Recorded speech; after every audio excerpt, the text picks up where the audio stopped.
Okay, hi there, people, and what's up, wrestling fans? And look, it's me, Red Bull 97, who wants to do something a little bit different for this video. I'm gonna try to go over two shows in one video. You could say, handle like the results of one show right there, and then go to the other right there. Because I usually, how do I say this? I usually go down the entire results of just one show per video, but I'm gonna try to do both MLW Pit Fighters and AEW's Collision Grand Slam in order to get those two out of the way so I could do Dynamite and stuff. Because the Dynamite that I'm expecting to talk about later on and stuff, like real soon, is supposed to be like a very special Dynamite. It's like the very first Dynamite. the- Very different Dynamite, like the very first Dynamite of its kind, you could say, or whatever is going on and stuff. Yeah, that's why I expect like Tony Khan from AEW to do some special stuff with the I think it was called the Dynamite Thank You All or something. Yeah, Thank You All and stuff or something like that and stuff. I need to look it up. I need to look into it more and stuff. So anyway, this Pit Fighter show, the MLW Pit Fighter, this felt a little bit unorthodox to be honest because there was some MMA stuff going on here and there, and it just like made me wonder how did they even talk Janai Kai into doing that? Because she's mostly a heel from Contra Unit, and I gotta say they managed to talk her into that and stuff, man. Because I thought she wasn't into that. That's the thing right there. So yeah, you got the Pit Fighters recap being the Matt the Pit Fighters recap with Matt Riddle taking on Filthy Tom Lawler and stuff right there and stuff. Right, that's what's going on.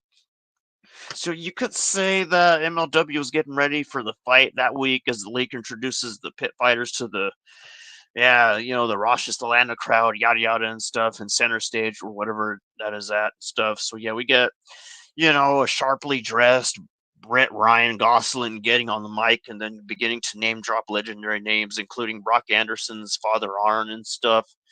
As he says that times are different and fans latch on to people like the Boom Hey Fight Club, as fans were getting ready to see Bobby Fish in action against a debuting Kevin Knight and stuff, because this is supposed to be Kevin Knight's debut, and the thing about in my opinion is that debuts are expected to be a win. Like I expect fighters to win their debut and stuff. I mean, because losing a debut to that is a pretty rough start, in my opinion. You can say all that, and that's what I think right there and stuff. Because I mean, unless you're playing freaking Fight Forever, that's different. You can lose that debut. If let's say if you have a freaking character in Fight Forever, it's okay to lose a debut in that. But in real life, losing a debut, that's like a really rough head start. That's what I think right there, and that's why I think I gotta say. So yeah, I think our first match was Bobby Fish versus Kevin Knight and stuff. That's what was going on.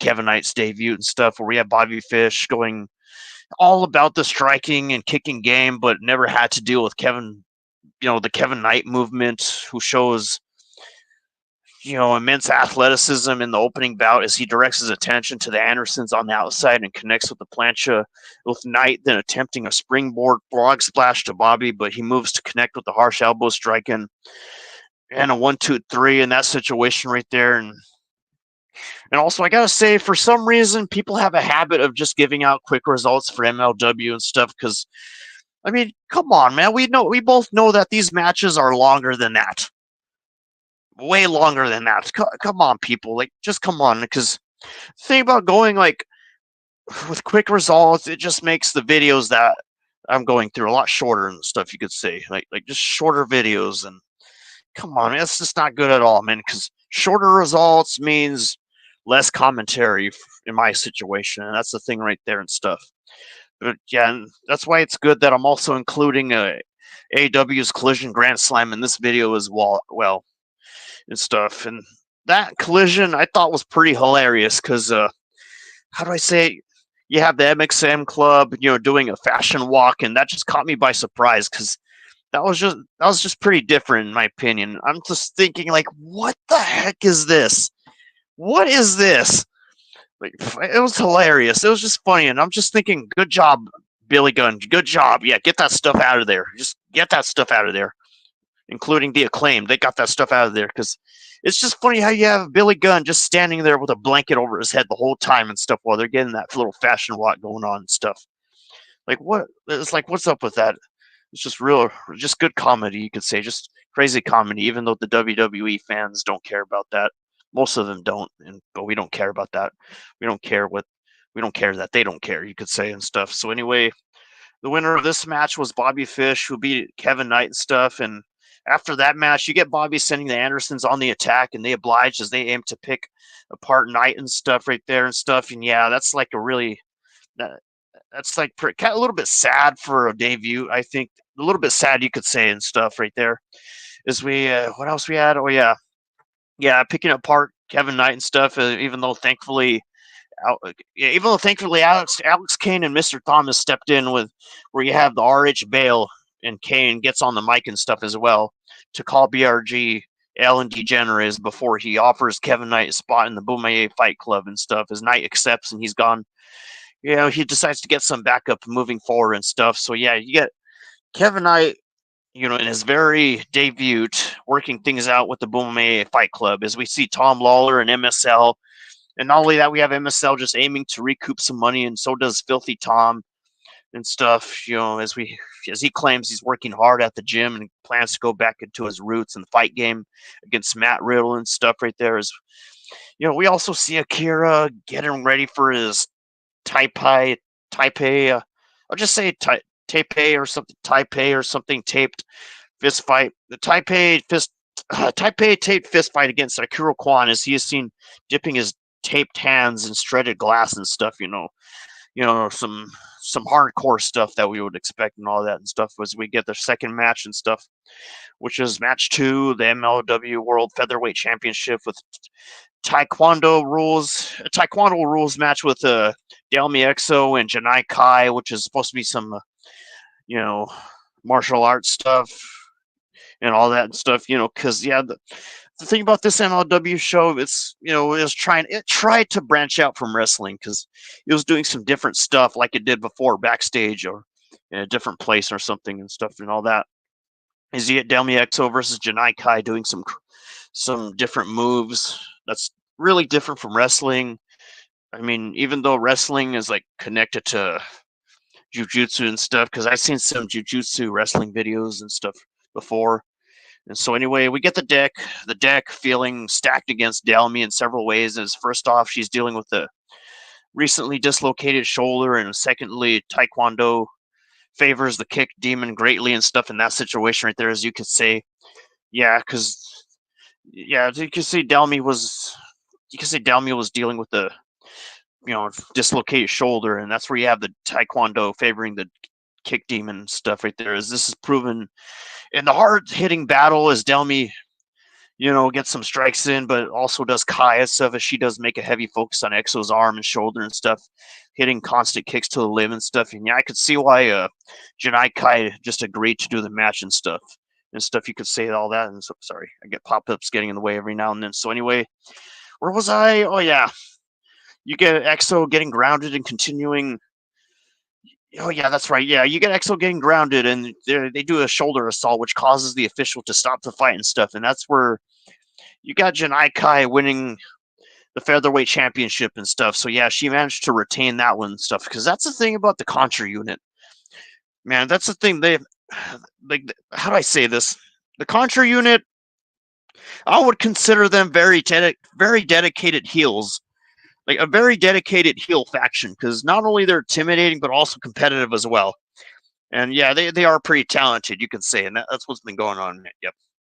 So yeah, that's what happened. Oh, excuse me a minute. Like, oh my bad. Sorry, something's getting in the way while I'm trying to go through a live stream and stuff. So yeah, we also had an in-depth look at Mystico's unprecedented journey in MLW so far. Oh, the Mystico, the guy that won the cup. Man, he did really great, man. That was a great match.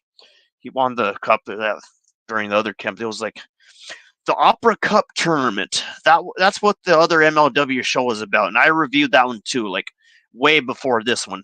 way before this video, I can tell, and that was a great show, man. That was fantastic, man. Really great stuff, and that's why you got to respect luchadors, man. They do great.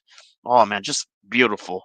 So yeah, I guess you could say particularly Mystico's recent winning of the Opera Cup was, a thing to praise and stuff because that was just beautiful, man. Just fantastic. And also, after even though he got his face badly burned with the fireball by Mads Kruger, he gets the good word that world champion Satoshi Kojima is cleared for action as well. As match 3 happens, which is a Barlow brawl with Jesus Rodriguez and Matthew Justice, where you could say zero time is wasted in the fight as Justice doesn't even let Rodriguez introduce himself, because they weren't gonna waste their time with talk. They weren't doing that and stuff, man. Because because yeah, MLW does talk, but they put some comedy to it, man. It's funny when they do it.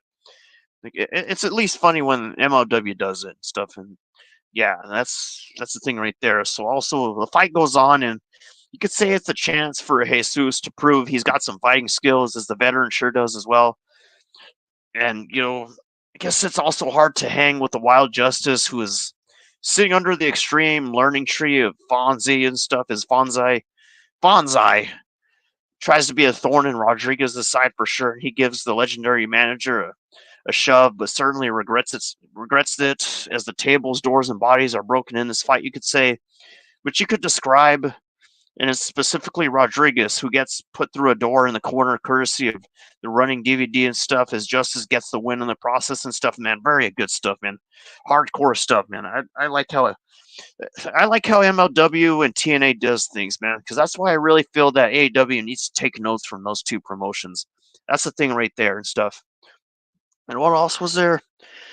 Yeah, Matthew Justice managed to win this match right here against Jesus Rodriguez, man.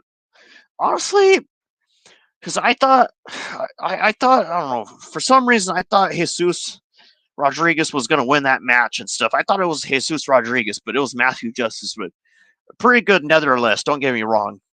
And honestly, I wouldn't be fooled by the results, because there's supposed to be more results than this, because the matches were longer and stuff. And for some reason, PWInsider.com wouldn't let me in to do their results as well. They just wouldn't let me in stuff, man. And I got really mad at PWInsider.com, you could say. Man, I just got really mad at them because how stubborn they were at first and stuff. Because you have to get rid of the ad blocker, you have to deal with ads, and you have to subscribe and stuff. It would make sense if that's how they keep their web page running and stuff. Unlike what happened to that other website, that live streaming website, I think it was called I forgot the name of that one live streaming website. I have to remember it sometime.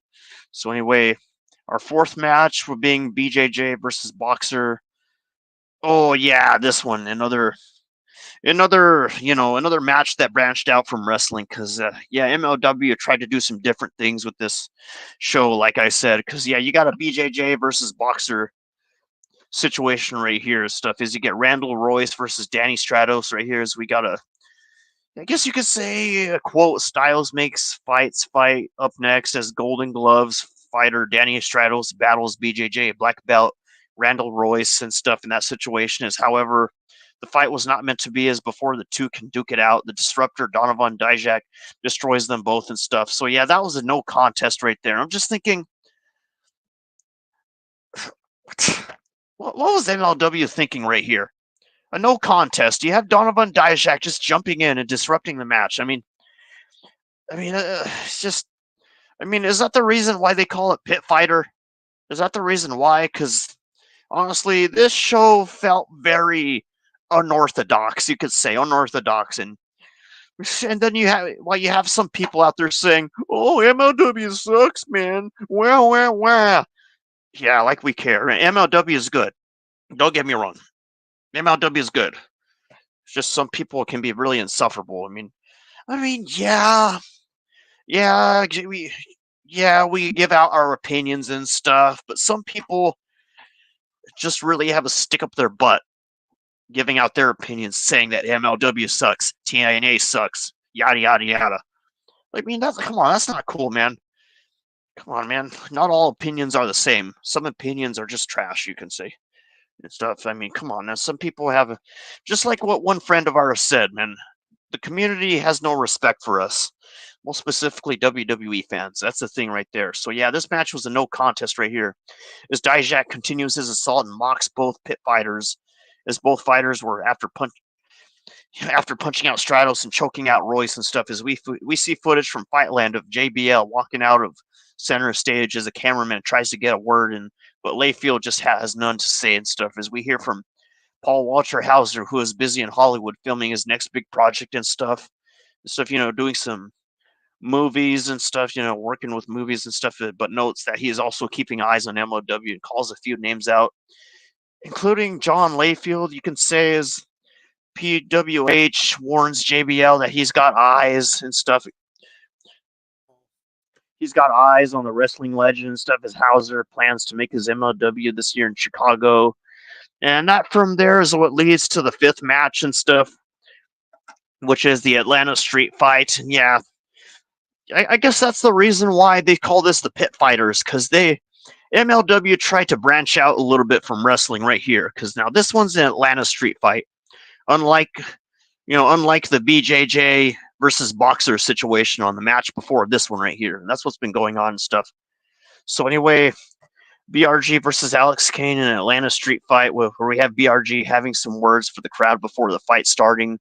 But that's where his focus should have been on Kane, who gladly took his recent rival to Suplex Island before we get weapons being greatly used as Kane peppers BRG with cookie sheets and a trash can. I don't know about the cookie sheets, but the trash can, understandable. I mean, I know wrestling fans would understand a trash can a lot better than cookie sheets. Why use cookie sheets in a wrestling match? I want to know. That's the thing right there and stuff. I gotta tell you that. So anyway, we get the BRG showing his toughness too as being a former hockey player and stuff. Oh, I did not know that. I didn't know he was a former hockey player. That's the reason why I have to do more wrestling with research. Put more research into it, because that's one important thing a wrestling do. There's a number of fans out there who have no respect because they don't put any research onto what's going on, and that's the thing right there. I'm going to tell you that right there, and that's the thing. It just makes you wonder why don't they put research in this? So anyway, you get Kane delivering a picture perfect fisherman suplex and gets the pinfall win right there in the situation right there. Yeah, I was expecting Alex Kane to win this one because honestly, Alex Kane I'm more familiar with the BRG. So yeah, Alex Kane managed to win that Atlanta Street Fight right there. As post fight, the Horsemen attacked Kane before the rest of the Bullmaye Fight Club make the save and stuff right there. Yeah, you can say the Bullmaye Fight Club was, really trying to take some really trying to take some match action in this show right here and stuff, and that's what. So yeah, and also it was considered official that on October 4th, Slaughterhouse is going to happen with Matthew Justice challenging Bad Dude Tito for his open weight championship right there and stuff. And okay, the thing about Slaughterhouse, which is going to happen real soon from this show right here, which is going to be happening real soon. I'm going to try to talk about that as well and stuff. So yeah, Slaughterhouse I expect to be good because that's supposed to be like a Halloween event, and for a professional wrestling promotion, I expect that to be hardcore. I mean, it's not wrong to expect a Halloween event to be hardcore in a wrestling promotion. A Halloween show being hardcore, because I mean, it's very appropriate to show blood and stuff, like see wrestlers bleed in that situation. I mean, very appropriate. I mean, I hope I'm right to say that and stuff, and that's the thing right there.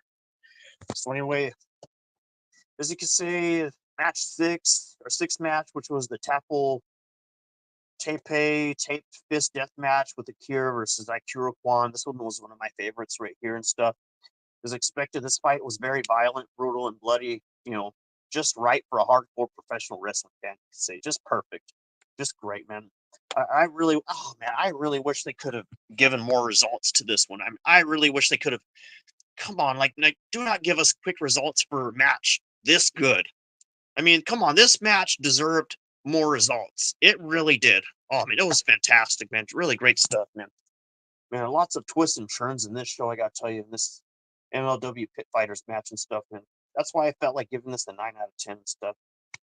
But the way MLW tried to branch out it's really hard to decide whether this is an 8 out of 10 or a 9 out of 10, or somewhere between there. Stuff. That's the thing. So yes, I guess you could say it's not long at all before the Crimson creeps out. Becoming a factor for Akira. Like before the Death Fighter.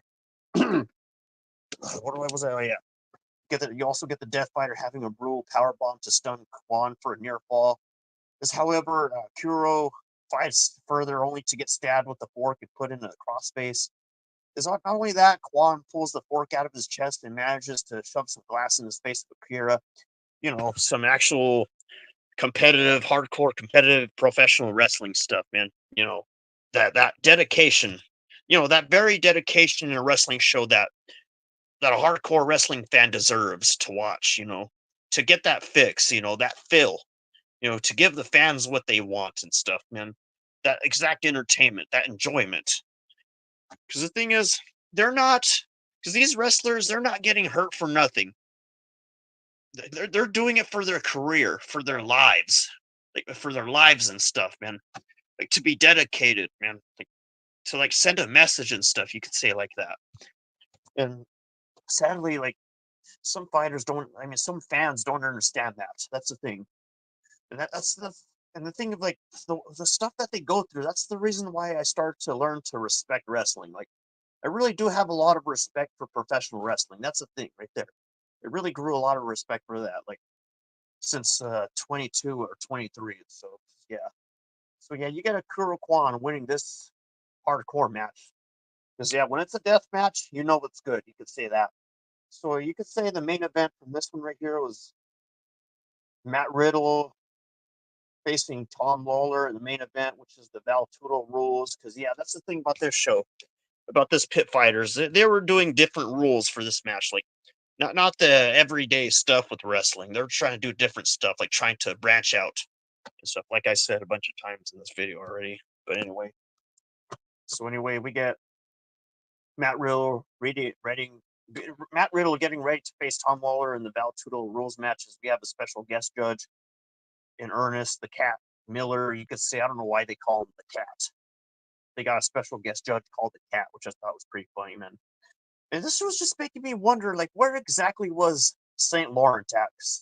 Dude, I forgot where. I don't think I saw St. Laurent in this show at all, man, because I was expecting a little bit more comedy, because I really like that dude. He's hilarious, man. That's the thing right there. That's the thing right there, you could say. So anyway, what else were we? Oh yeah, you get you get two experienced MMA experts feeling one another out, but it's not long before the striking is the ground game. The suplexes go down with Lawler getting lacerated at some point in the fight as Riddle hits a Brawlstone to down both fighters and stuff, with strikes being exchanged as well before the two trade massive German suplexes, with Riddle connecting with some big time knees before striking away at Lawler, which leads to the match over and stuff. And that's where you have Matt Riddle beating Tom Lawler in the Valtudo rules match right there and stuff. And yeah, I guess you could say this isn't the first time Matt Riddle has done something like this, because Matt Riddle has done a street fight before in WWE with what was it? Oh yeah, Matt Riddle. Yeah, he did a street fight with Seth Rollins, man. That rivalry I thought was pretty good, because they delivered some pretty good insults right there back in like 21 or 22. But that was way before Matt Riddle left for MLW. And personally, I thought that was a good decision that Matt Riddle made right there, because to me, MLW makes better use of Matt Riddle more than what WWE did and stuff. I mean, come on, man. We're not putting Matt Riddle in a cinnamon toast crunch match. I mean, we're not doing that. Because, I mean, we know for a fact, look, we know for a fact that the MLW is not doing a cinnamon toast crunch match. There's no way they're not doing that. Because, I mean, if they're going to do that, at least make it hardcore and show blood and stuff, man. At least that. That's the thing right there.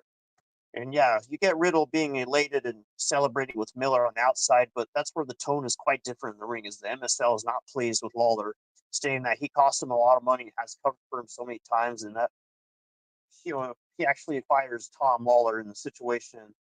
Yeah, and that's where Tom Lawler got fired in the process, and Lawler just wasn't too happy and grabs a hold of MSL, but also comes out Dijak, who interrupts another situation. striking Lawler down before hitting his burning hammer GTS, which all had to be part of a plan on MSL's account as he found a new breadwinner for Dijak and stuff right there. So yeah, that was pretty hard for Lawler right there that they fired him for losing against Matt Riddle and stuff right there. Man, let me tell you, it's just really hilarious when Matt Riddle and Akira Kwan, no, not Akira, Matt Riddle and Akira and the other dude just chanting bitch ass Contra. It's just funny when they keep on doing that. So yeah, so all this stuff right here after what happened with the main event, that's what concluded the MLW Pit Fighters show and stuff. And I don't know. I mean, I have to give it an 8 out of 10 because I have to give it an 8 out of 10 because yeah, they try to branch out from wrestling, but just to me, that didn't feel the same. I don't know. It just feels unorthodox. I mean, that's the reason why I give MLW Pit Fighters an 8 out of 10 because it just felt unorthodox. I mean, don't get me wrong, the death match and stuff and all that was fantastic, man. The death match, that was great. That was my most favorite one of all. The Akira versus Akira Kwan, fantastic, man. Just beautiful, man. Fantastic. Very good stuff right there and stuff. So yeah, that's an 8 out of 10 for wait, an 8 out of 10 for MLW right there. And yeah, that's pretty much all I had to give for MLW.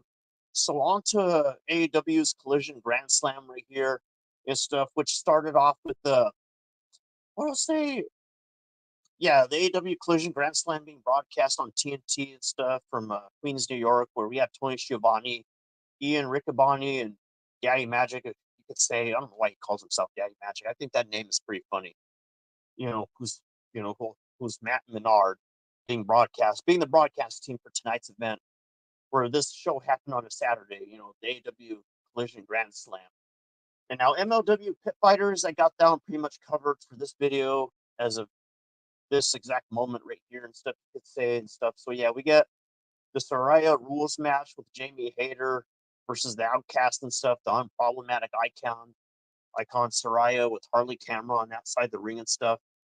And yeah, they're exchanging a little bit words with Tony Schiavone saying the rules all over favor Saraya, with Ian also saying the rules are all stacked in the favor of Saraya as well. Yeah, because it's like they were going for Saraya in this situation right here. I mean, they were expecting her to win and stuff. So yeah, that's where we have Hayter stomping a mud hole into Saraya's. Cameron held Hayter's ankle, and then Saraya just smashed a VHS player across Hayter's head and stuff as Saraya, walloped Hayter with the computer keyboard outside the ring and stuff with Harley and mounting Hayter and ramming her head into the floor as well as Harley whipped Hayter into the steel guardrail and stuff you could say. And honestly, this match, I would say, because honestly, you could say they don't often start off the show with a women's match. I mean, because honestly, it looks like, it started off the women's match first. I mean, don't get me wrong, that's pretty good. I mean, because someone told me that it's more better to do that to give the women's match more time because they need more time. Is almost as much as the main event because AEW likes to focus on the main event pretty often and stuff, and that's their pattern. That's what they do and stuff, and that's what's been going on. So if you could say that. So anyway, we get Saraya whacking Hayter with their repeated cookie sheet shots. You could say as Hayter grabbed Saraya and hurled Saraya with the German suplex on the floor. Before we also have Cameron jumping on Hayter's back, but Hayter escaped and bashed Harley into the guardrail as Saraya used a steel pipe on Hayter and stuff right there, where they got weapons being used and all that and stuff right there. Because you also have Saraya opening a backpack and empty contents and stuff with die cast metal toy cars and stuff. I mean, now that part of the fight felt like very weird because it didn't look like to me those toy cars that Saraya dumped out made pretty much use in that fight and stuff. If they were to have like if they were to slip and fall in toy cars, that would make sense. But it didn't look like to me that there was much point in just scattering toy cars across the wrestling ring in a woman's match. It just felt a little bit weird, It just really did. I just thought that felt really weird. Because, yeah, like one of them landed on the table and stuff, you could say. So, yeah, you get Saraya whacking Hayter with repeated cookie sheet shots, Hayter grabbing Saraya, Saraya doing German suplex, and Cameron just jumped on Hater's back, but Hater escaped and bashed Harley into the guardrail and stuff right there.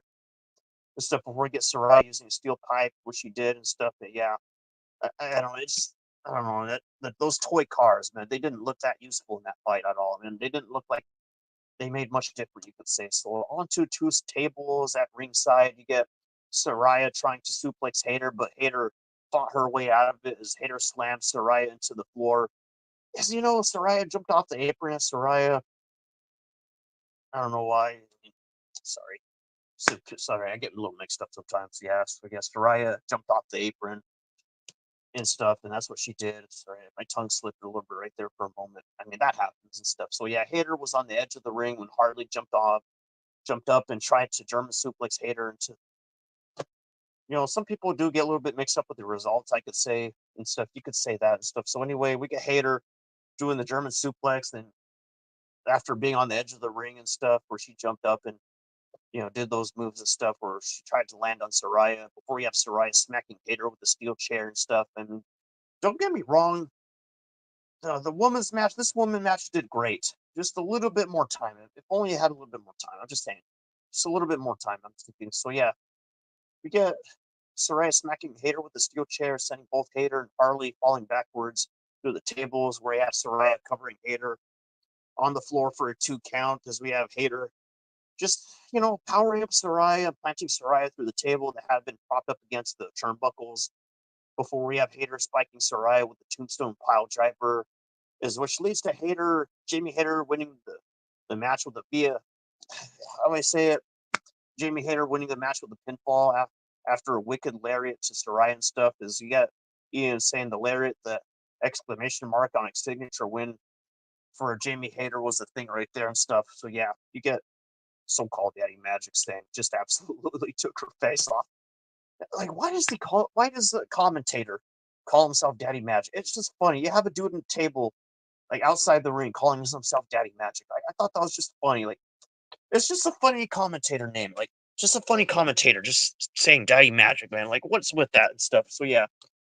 Anyway, after that leads to the TNT Championship Open Challenge match. The scapegoat Jack Perry versus Minoru Suzuki and stuff. Where, man, I mean, I wouldn't be surprised. Honestly, I wasn't surprised at this match right here, man. I just wasn't surprised of what happened anyway. So anyway, we get the TNT Championship Open Challenge match with the scapegoat Jack Perry versus Minoru Suzuki. We have Minoru inviting Perry to give him his best shot as Perry fired off multiple forearms, and Suzuki laughed and shrugged it off right there as Minoru walloped Perry with the thunderous chop and stuff, as Suzuki worked over Perry's fingers, wrist, and arm, twisting and stomping on Perry and stuff. I mean, honestly, someone should have told Minoru Suzuki to be careful with this one, because Jack Perry, he did beat Christopher Daniels in the other collision, and that really disappointed me right there.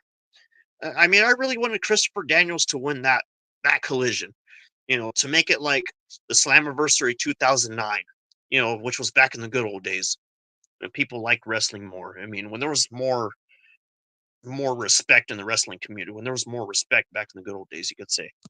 So anyway, we get Minoru whipping the champion into a guardrail outside the ring as Jack Perry grabbed Minoru and ran him into the steel ring steps, as Jack followed up with the draping DDT onto the ring floor as Jack Perry jumped back to the ring before the 10 count. But, Suzuki couldn't answer the ref's count, and Perry managed to win stuff. Because, like I said, I wasn't surprised that Jack Perry was going to win this one. Someone should have told Minoru to be careful with this one, because Jack Perry's been getting pretty competitive lately and stuff. He has and stuff.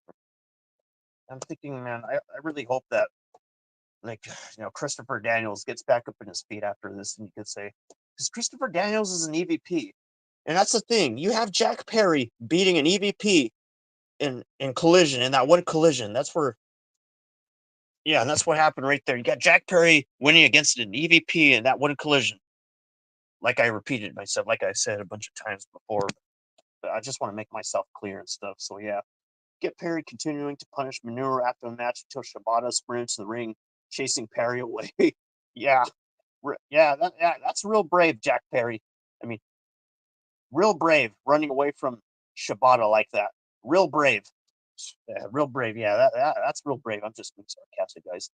So yeah, we also get a tornado trials match, which is the conglomeration with Mark Briscoe, Kyle O'Reilly, freshly squeezed Orange Cassidy versus the Bad Apple, Brian Keith, Big Bill, and Chris Jericho. And the thing about this match is, oh man, I was thinking, oh man, I was really going for Mark Briscoe in this match.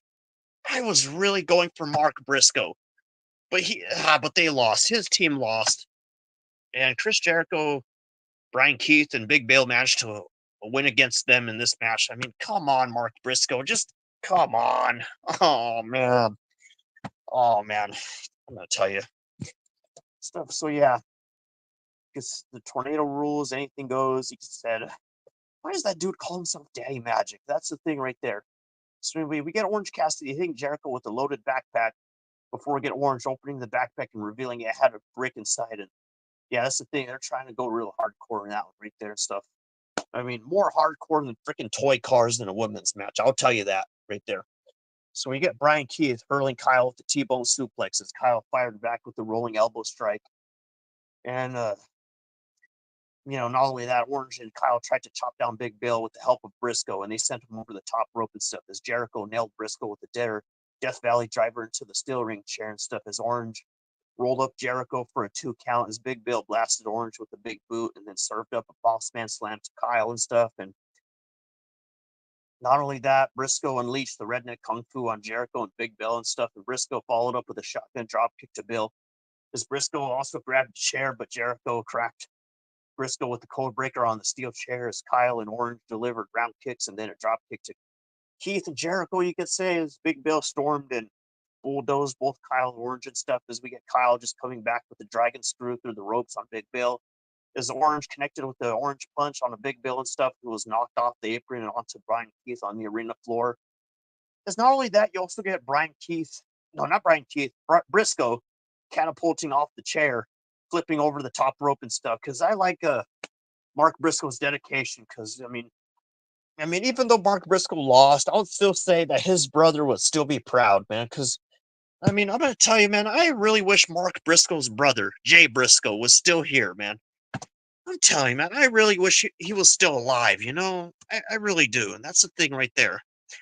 Right there. So yeah, you get Briscoe catapulting off the chair, flipping over the top rope and wiping a Jericho off on the arena floor and stuff as Briscoe slid the table onto the ring. With Briscoe decimating Jericho with the J Driller out of nowhere. Briscoe placed Jericho on the table and stuff, just real hardcore match. Just really, really great professional wrestling, man. It's good dedication.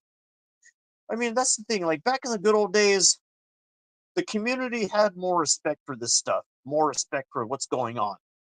But not these days they don't have as much respect. That's the thing right there and stuff. So yeah, you get Mark climbing up the top turnbuckle looking for the froggy bow, but that's where Big Bill chokeslammed Briscoe through the table and stuff.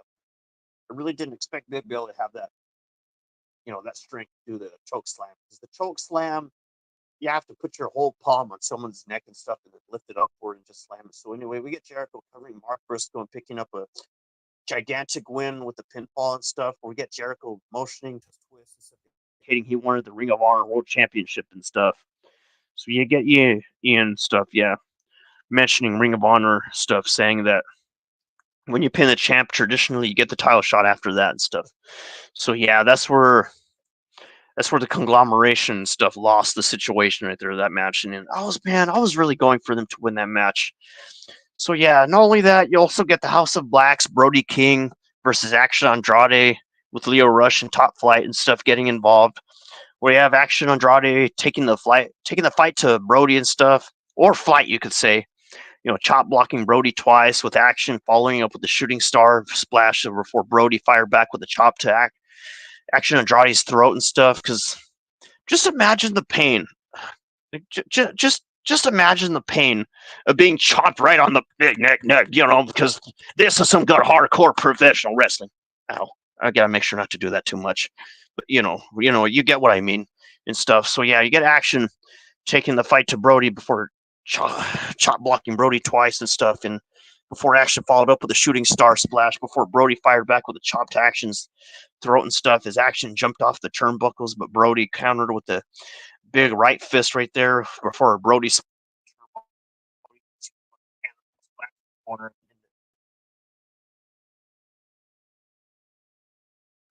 Sorry, sorry, someone interrupted my live stream because someone was trying to call me right there. But anyway, we get Brody walking past Top Flight with a mocking smile and stuff before the Murder Hawk monster, Lance Archer, and the Righteous attacked Top Flight and Leah Rush after the match right there and stuff. And that's what went on right there. So yeah, that's what went on in the House of Blacks, Brody King versus Action Andrade situation right there and stuff.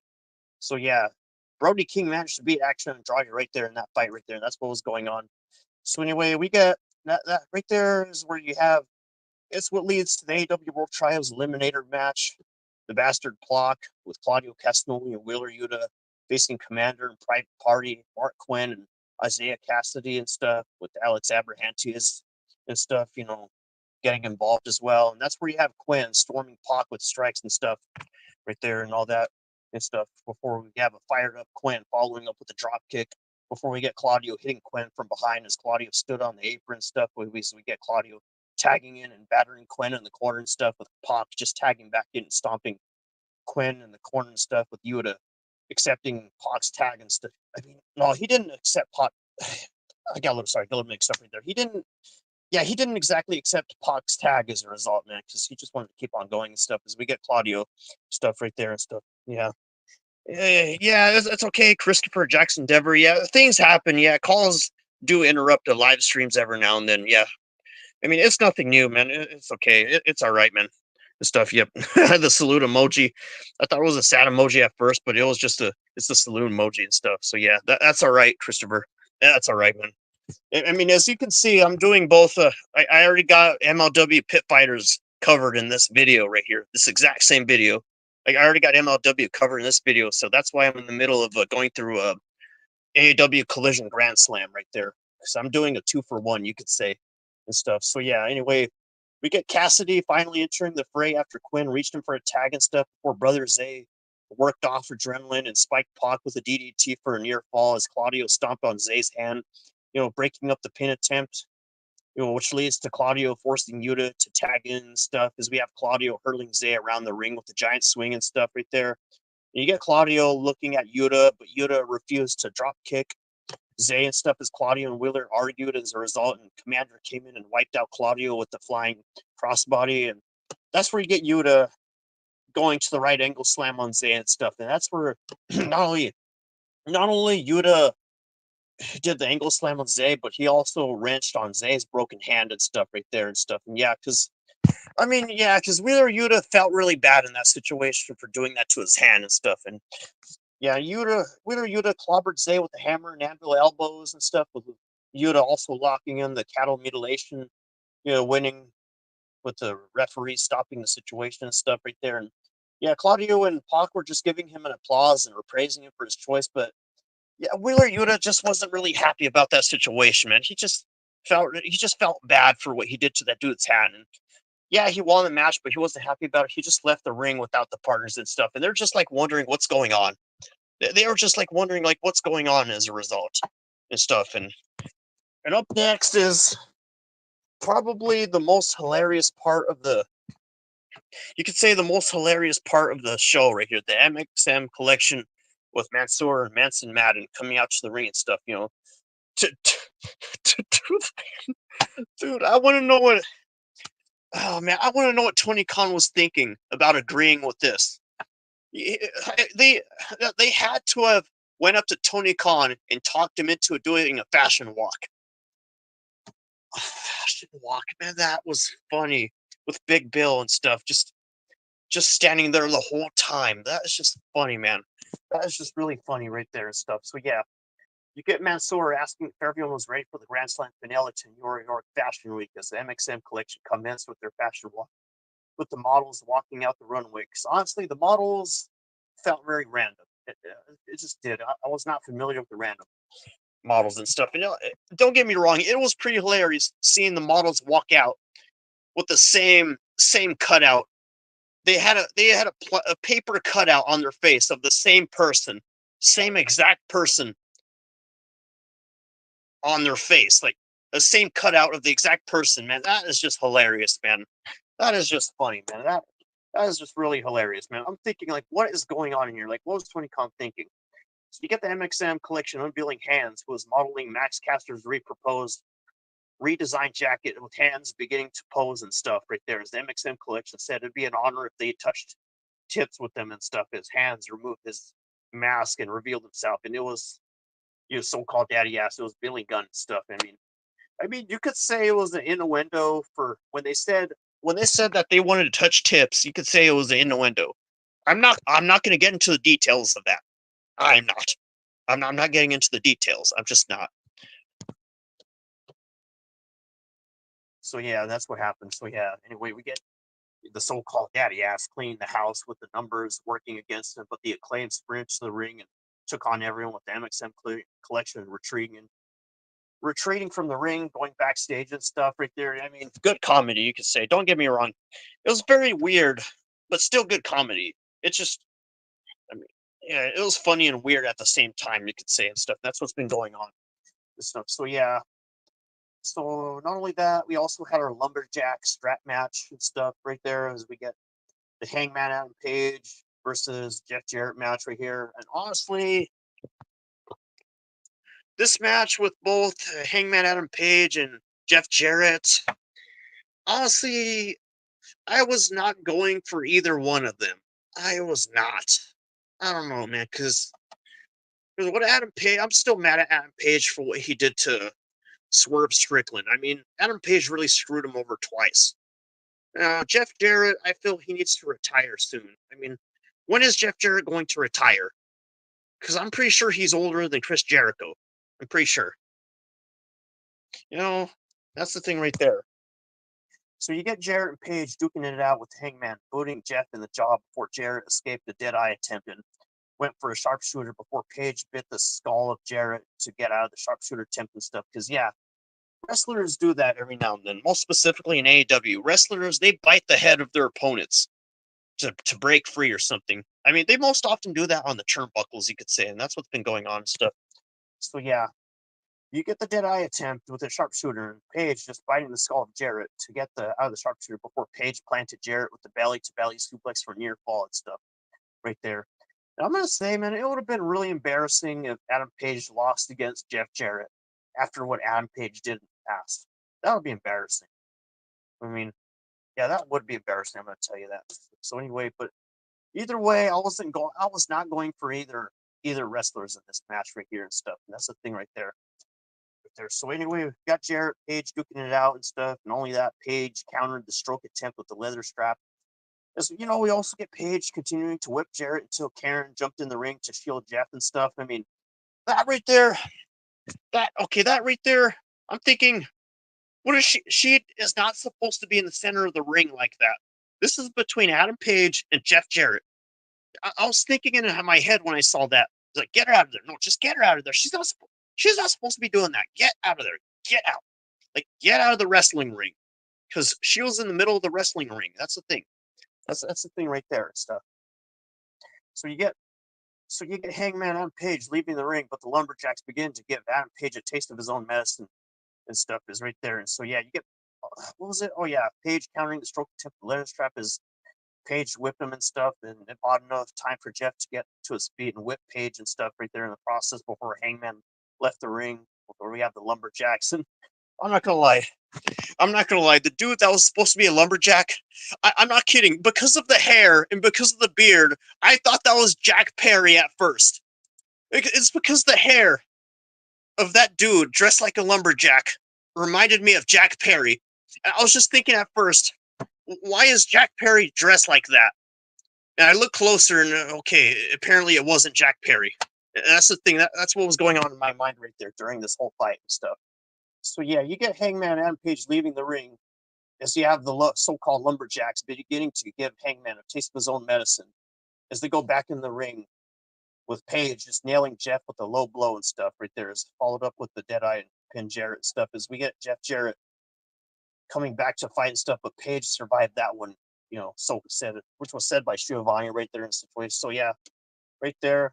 And that's where, yeah, Hangman Adam Page managed to pin Jeff Jarrett in this in the fight right there, in the situation, all that stuff right there, and those lumberjacks really threw me off at first because, like I said, the hair and the beard just had me thinking about Jack Perry for some reason. I don't know why. It just did because that was the first thing on my mind because the way the hair looked. So you got Austin and Colton Gunn coming to the aid of Juice and stuff, and Paige finally leading the ring and stuff right here. And that's what leads to one of my most favorite matches of the show, the three-way Lucha Libre match. You got three luchadors fighting it out and stuff, man. And yeah, and this one right here just had me wondering why. Why do some people think this match sucks? Why? I just don't understand. This was a good match. You have Dralistico versus Beast Mortals versus Hologram. It was good, man. It was fantastic. Cause the thing about luchadors is they're trained differently than your standard, your usual wrestler, you could say, and stuff. Because you got Beast Mortals bulldozing through Hologram Dralistico with a double clothesline, with Dralistico hitting Beast Mortals with the thrust kick and stuff, and that's what went on and stuff, man. And let me tell you, man, like it's just like what I was told, man. The community does not have any respect for us because this match was good, man. And some people had the audacity to say that it sucked. Like, why? How? What part did it suck at? I want to know. That's the thing. So anyway, you get Dralistico sending the Beast Mortals out of the ring with the drop toe hold as he followed up with the tope suicidal to the Beast Mortals.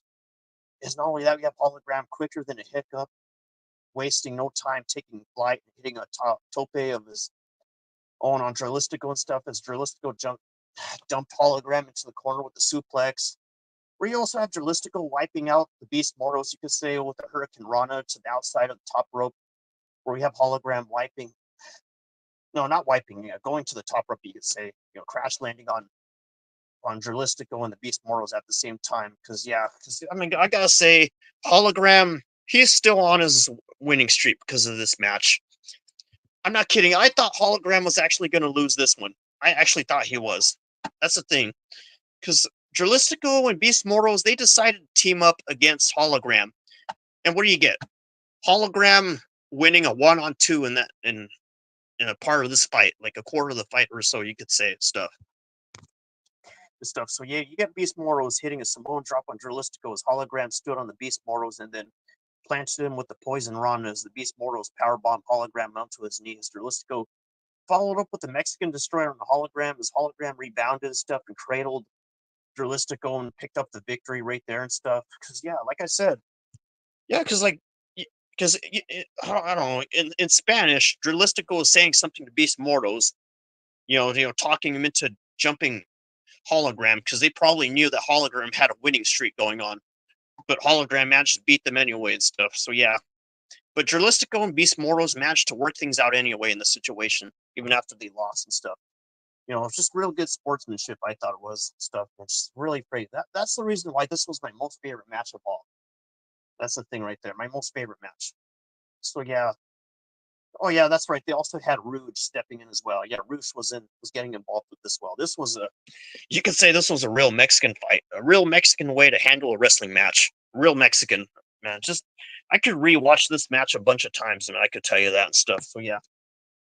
So after this match, we get the Beast Mortals and Dralistico pushing one another before we have Rouge just walking to the ring and forcing them to get on the same page and stuff as Hologram jumped into the mix and Rouge clocked him and stuff as they were jumping Hologram because what happened. And that's where Rouge says his usual thing, when you mess with the horns, you get the horns and stuff. So yeah, so that's where Rouge tries to get the band back together, bringing the Beast Mortals into the LFI fold, you could say, and stuff, where they lead up to the main event, the Collision main event, the AEW Continental Championship Eliminator match with the Kazuchika Okada and so-called Spanish God Sammy Guevara and stuff. I mean, that's why I assume that Sammy Guevara is Hispanic and stuff. I mean, I'll give him some points on that. So yeah, so you get Okada. You get Okada connecting with the running dropkick to Sammy and stuff before the Spanish God answered with a dropkick of his own, with Sammy flipping over the top rope and wiping out Okada on the arena floor. Sammy using the steel steps as a launch pad happened, rocking Okada with the cutter on the floor and stuff.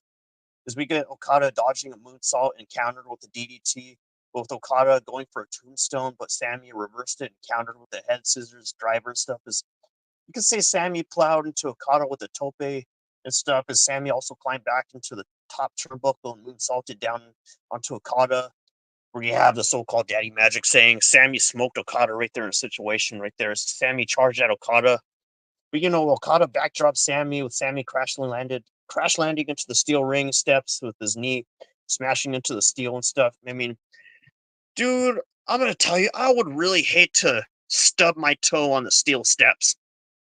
I would really hate to stub my toe on that one. Just, I'm telling you, man, that's gotta hurt.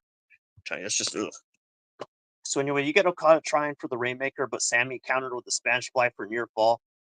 And you get Sammy blasting Okada with the thrust kick and a GTH before Sammy jumped with the springboard, but Sammy caught him with the Rainmaker and pinned Sammy as a result right there and stuff. So yeah, that's where you get Kazuchika, Kazuchika, Kazuchika. I'll just call it Kazuchika because some names are really hard to pronounce, like Kazuchika, Kazuchika. Yeah, it can be difficult. Something Kazuchika Okada, pinning Sammy Guevara and that stuff right there and stuff. And yeah, that's what pretty much ended the main event right there and stuff. And concluding the entire AEW Collision Grand Slam and stuff, just like how they called the other Dynamite Grand Slam. No, yeah, the other Dynamite Grand Slam and stuff. And the Dynamite after this one's going to be even more different. More different. There's supposed to be something real special about that one. So yeah. This AEW Collision Grand Slam. Ooh, this one I'll give this AEW Collision Grand Slam a 9 out of 10 because of the hardcore matches and the three-way luchador match. That's the reason why I'm giving this one a 9 out of 10.